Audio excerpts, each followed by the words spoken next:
What's up, guys? Iceman here. Welcome to Diablo 4. So there's been some news in regards to changes to characters, changes in unique items, new unique items, and all that crap for Season 5. And for those of you who have been following this channel, you know that I've been taking it slow. I'm kind of fixing to take the spiritual journey when it comes to Season 5. Just not looking at guides. Just going to straight up go in and blast and see what I could do with a sorcerer items. Kind of what I'm thinking. Although I might want to try Druid. Because check this shit out. So here are the tentative changes, is that how you say, of Season 5 so far. And I will continue to update you guys as the shit progresses, and we'll see how that all goes. But nonetheless, here's some cool art right here. And thematically, even with a item that I just now noticed, the druid is like grappling onto some guy and some enemy or whatever, and just casting Storm Strike out of the sky, lightning bolts. Because I really wanted to make a Storm Strike druid when this game was released. And I did make a Storm Strike druid, but he sucked big you-know-what. It just wasn't comparable to other builds. I was standing there with a staff, just kind of holding it out, just zapping the shit out of everything.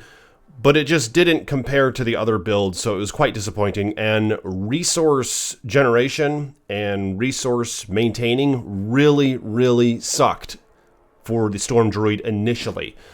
So my bet is that they changed that, but I noticed there's this new staff that they have for the Druid that looks awesome.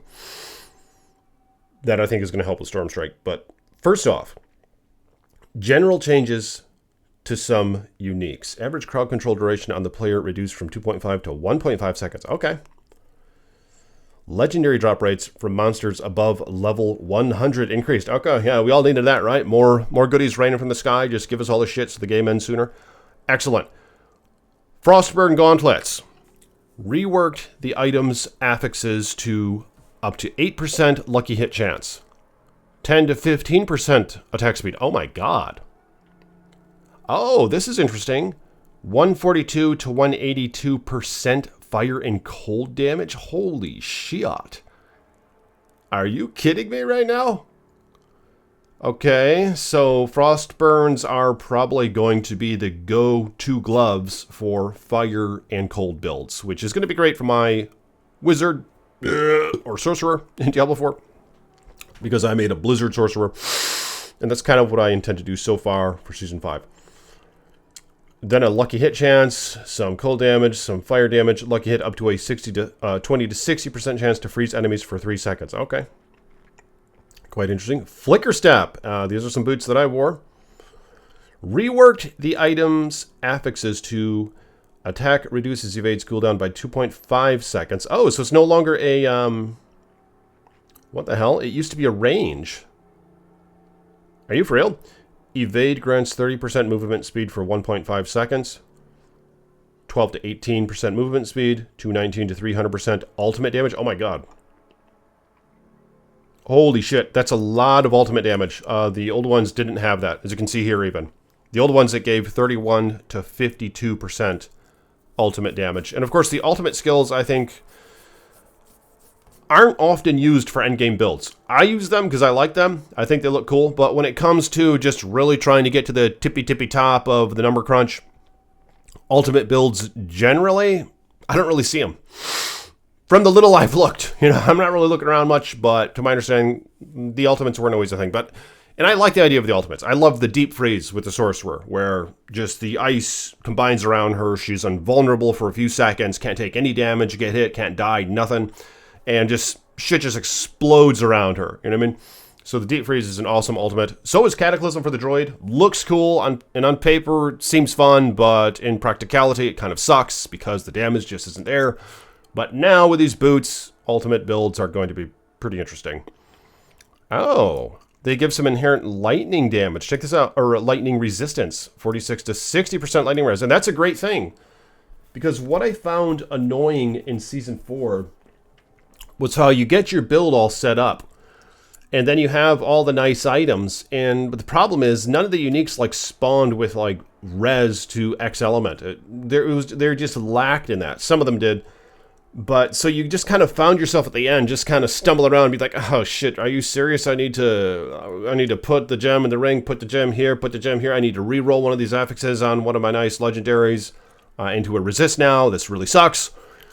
So yeah, if they have uniques or legendaries have some resistance roll on them, I think that would be quite nice. Because then, yeah, it's kind of like Diablo 2, where it was common on unique items to have resistances, you know what I mean? Whether it be all res or just res to one specific element. So you kind of knew that going into it. You're like, oh yeah, I can get Alder's Boots, which are a set item, that have 40 to 50 fire res, and that's really going to help me there. Or I can get Laying of Hands set gloves with straight up 50% fire res, just godly. You know what I mean? So then you don't really have to worry about that element as much. So I think that's a good thing to have some of those implemented on unique items. Fists of Fate. Rework the item's affixes to 0 to 8% attack speed. Are you kidding me? 0 to 8% critical strike chance. What? 1 to 51? Oh my god. Look at the range on those. I mean, they used to not be this at all. They used to kind of suck. But holy shit, look at the range. I mean, this is what's most interesting. Up to a 1 to 51% chance to apply a random crowd control effect for 2 seconds. Okay. You have got to be shitting me. These have been completely reworked. Oh, the affixes. Okay, so the unique mods are still there. Okay, the unique mods are still there, my bad. These are just affixes.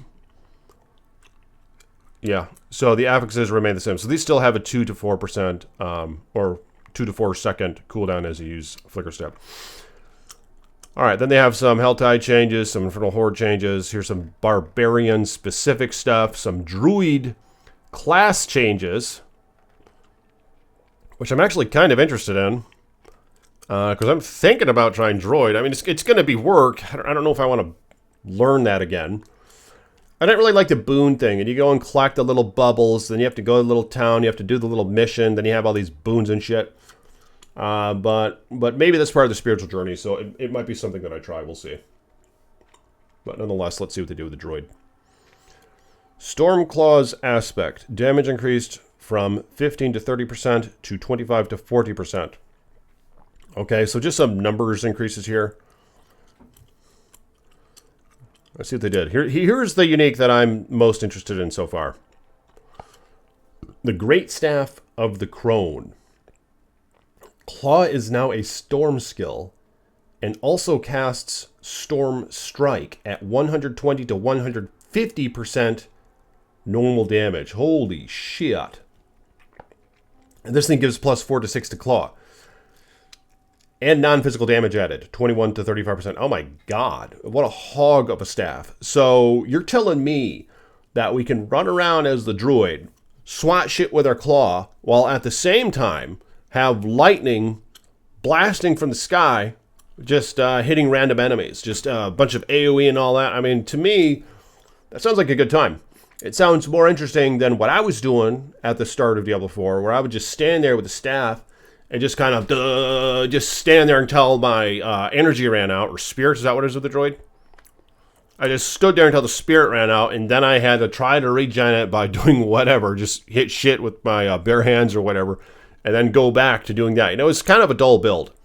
So this is interesting. If you're telling me we can stay in the fight, we could be hitting shit, and then the lightning's going to be coming out of the sky, and then of course you can get some augment gear for Storm Strike, and just blast the shit out of everything. I think that sounds like a good time.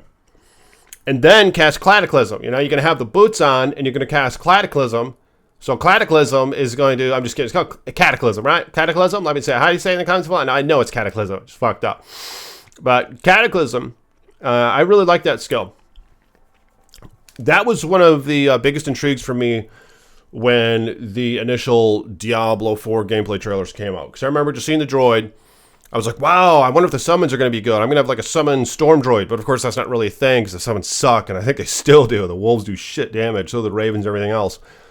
But nonetheless, the Cataclysm just looked awesome. Just the storms and how it busted up the environment, just dirt and shit flying everywhere. So, yeah, I really like that skill. So, I mean, there might be something interesting to be made with this Great Staff of the Crown and Cataclysm. It's kind of what I'm speculating. What the hell is this? Mad Wolf's Glee? Rework the item's affixes to maximum life? What did it have before? Oh, so it's giving more. Look at this. It's giving a lot more maximum life. Werewolf attack speed, which it didn't have before. What the hell? 13 to 70% to Lupine Ferocity's damage bonus. Every third werewolf skill hit critically strikes and deals 70% increased damage. Are you kidding me? Holy shit. Up to 140% against injured enemies. Hell, I might have to make a wolfie. I might have to make a wolf droid, but I am curious, what are you guys going to be making for Season 5? Have you looked into it thus far? Let me know in the comments below.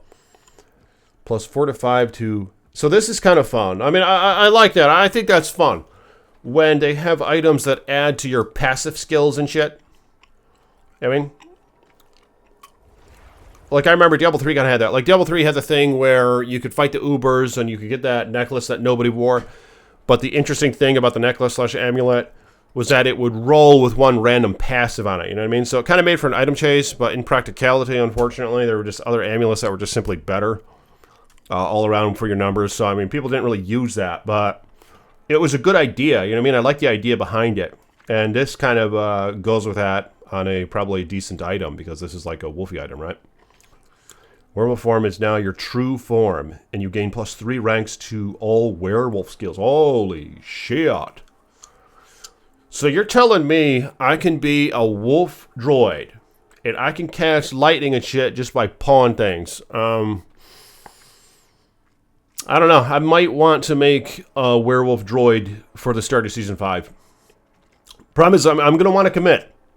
You know, I don't want to do what I did last time. I got the Necromancer, got 100. It would just get so damn easy. I just made another character, and then also my stash was full of shit for 2 characters, so it was like doubly the burden, you know what I mean?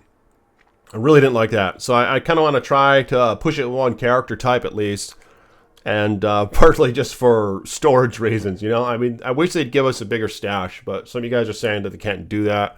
Fundamentally, this game is made where like it has to load up your inventory and shit when you're in the vicinity of other characters because of trade. So they just fucked up at the beginning and they can't fix it now. That's why they can't give us more stash tabs. I don't know. Is that true? Can you guys let me know in the comments below? I mean, it sounds legit. Werewolf form is now your true form. 2 to 5 ranks to all werewolf skills. Oh! Okay. So it gives a little bit more ranks to them. Storm's Companion. What the hell is this? Your wolf companions are infused with the power of the storm, dealing lightning damage and gaining the Storm Howl ability. Are you kidding me? Holy blasted toad. So I can have a droid who's wearing these damn pants.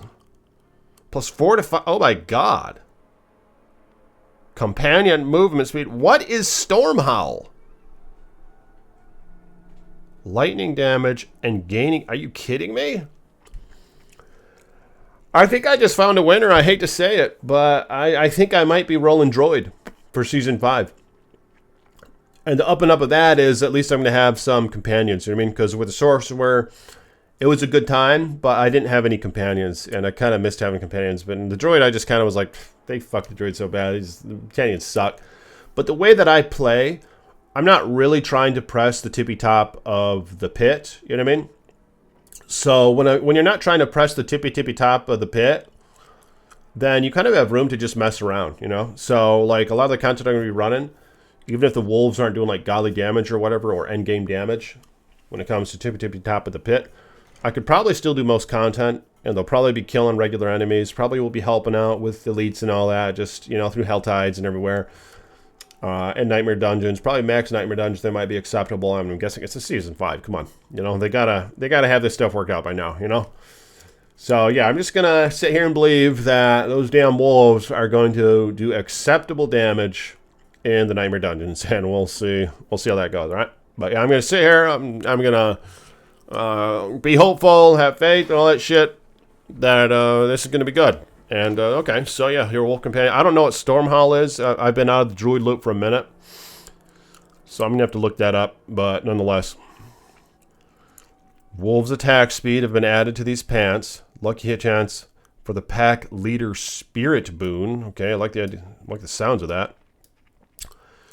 Damage reduction from close enemies. Hell yeah. And then 4 to 5 to wolves. Okay. There you have it. Some druid changes. If you guys are interested, I might make another video on this. Like this style with the sorcerer maybe. Probably the necromancer because I like both of those classes. Probably won't make on the rogue. I just don't know shit about the rogue. The barbarian possibly. I did play the barbarian a little bit. Whirlwind spinning around like a motherfucker. I had razor blade on with 2 greater affixes. It was a hog armor. I busted my ass getting to 100, but by the time I got there, I was just kind of bored of it. And you just spin around, blasting tornadoes. I probably should have went double swing, you know. And I did theorize that, but in practicality, it wasn't all that great. Then I saw other guys doing it, so I was like, shit, I guess I was onto something. Because double swing is kind of where it's at, you know. And it sounded like a better build, but by that time, I was just bored of the barbarian, so I went to the sorcerer, and I was having a good time from there. But let me know what you guys think about the changes so far. I'm going to link this shit in the description of this video if you guys want to check it out. And I'll see you tomorrow. Peace be with you.